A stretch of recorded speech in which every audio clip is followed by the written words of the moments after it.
Most of the paintings I've shown you here are landscapes, and many of them have a very fresh feeling to them, as though they were made right on the spot while the artist was looking at the world in front of him.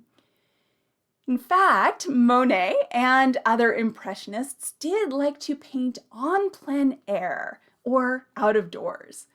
A few technologies helped make this possible, including oil paints in tubes, which that way became portable. Artists were also able to travel from the city to the countryside via train, much faster and more easily than ever before.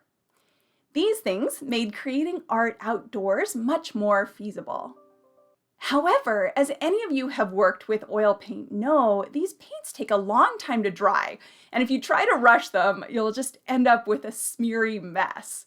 Monet would often work on paintings outside, on plein air, but would take them back to his studio to finish up. In many places, you can see that he has achieved layering that would only be possible with deliberate paint application over a period of weeks or months. He has applied the paint in dabs of often quite pure or saturated color, called taches. Up close, it looks like a sloppy mess. Somehow, however, as we back away or digitally zoom out, the image resolves into a shockingly recognizable image. And if we're lucky, for just a second, we might feel transported to that particular time of day, season, and scene that Monet experienced and captured for us.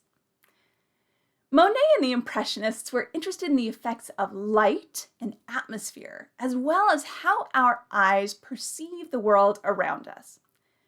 The Impressionists realized that we don't always see everything in perfect clarity like a camera might. Plus, cameras are disappointing, even with today's technology, let alone in Monet's time.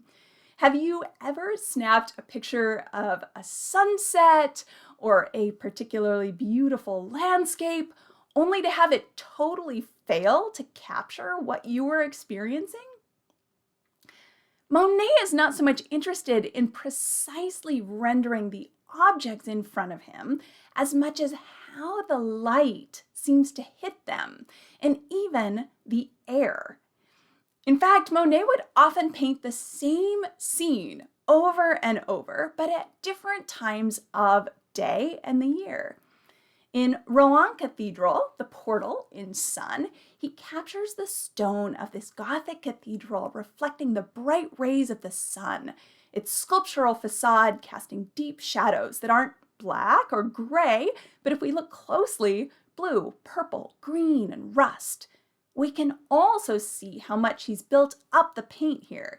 These aren't so much the transparent streaks and dabs of impression sunrise, but a textural building up of the surface over a long period in an attempt to catch the nuances of the light. In this version, from the Getty Museum right here in Southern California, we see a much more indistinct view as the first rays of morning sun just begin to touch the stone facade, which is mostly bathed in lavender and blue shadows. It's not just the light Monet is trying to capture here, but the way the air itself catches that light. He wrote, "What I want to reproduce is what exists between the motif and me."